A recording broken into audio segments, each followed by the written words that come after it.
राधे राधे। आज हम नारद जी के बारे में जानेंगे। ब्रह्मा जी की गोद से श्री नारद जी उत्पन्न हुए। जब ब्रह्मा जी ने इन्हें भी सृष्टि विस्तार की आज्ञा दी तो श्री नारद जी ने यह कहकर कि अमृत से भी अधिक प्रिय श्री कृष्ण सेवा छोड़कर कौन मूर्ख विषय नामक विष का भक्षण करेगा, ब्रह्मा जी की आज्ञा का अनौचित्य दिखाया। श्री नारद जी की यह बात सुनकर ब्रह्मा जी रोष से आग बबूला हो गए और नारद जी को शाप देते हुए बोले, नारद, मेरे शाप से तुम्हारे ज्ञान का लोप हो जाएगा।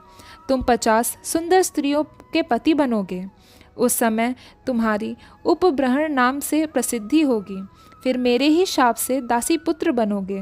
पश्चात संत भगवंत कृपा से मेरे पुत्र रूप में प्रतिष्ठित हो जाओगे। ब्रह्मा जी के दिए हुए उस शाप के कारण नारद जी आगे चलकर गंधर्व हुए और चित्ररथ गंधर्व की 50 कन्याओं से उनका विवाह हुआ। एक बार वे पुष्कर क्षेत्र में श्री ब्रह्मा जी के स्थान पर गए और वहां श्री हरि का यशोगान करने लगे। वहीं रंभा अप्सरा को नृत्य करते देखकर काम मोहित होने से वीर स्खलित हो गया, जिससे कुपित होकर ब्रह्मा जी ने उन्हें श्राप दे दिया, तुम गंधर्व शरीर को त्याग कर शूद्र योनि को प्राप्त हो जाओगे।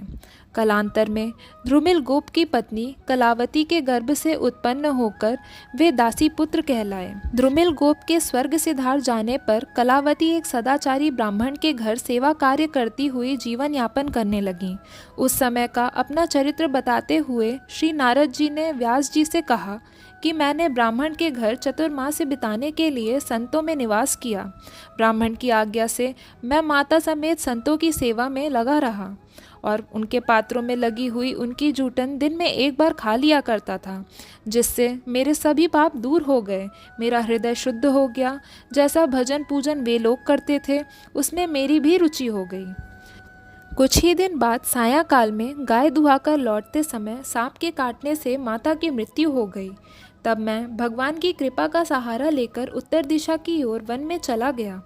थककर पीपल के नीचे बैठकर ध्यान करते हुए मेरे हृदय में प्रभु प्रकट हो गए। मैं आनंद मग्न हो गया, परंतु वह झांकी तो विद्युत की भांति आई और चली गई। मैं पुनः दर्शन पाने के लिए व्याकुल हो गया। उस समय आकाशवाणी ने आश्वासन देते हुए बतलाया, अब इस जन्म में तुम मुझे नहीं देख सकते। यह एक झांकी तो मैंने तुम्हें कृपा करके इसलिए दिखलाई कि इसके दर्शन में तुम्हारा चित्त मुझ में लग जाए। समय आने पर मेरा वह शरीर छूट गया। तब दूसरे कल्प में मैं ब्रह्मा जी का पुत्र हुआ। व्यास जी, अब तो जब मैं वीणा बजाकर प्रभु गुणगान करता हूँ तो बुलाए हुए की तरह भगवान मेरे चित्त में तुरंत प्रकट हो जाते हैं। नारद जी देवर्षि हैं तथा वेदांत, योग, ज्योतिष, वैद्यक, संगीत तथा भक्ति के मुख्य आचार्य हैं। पृथ्वी पर भक्ति प्रचार का श्रेय आपको ही है। धन्यवाद। राधे राधे।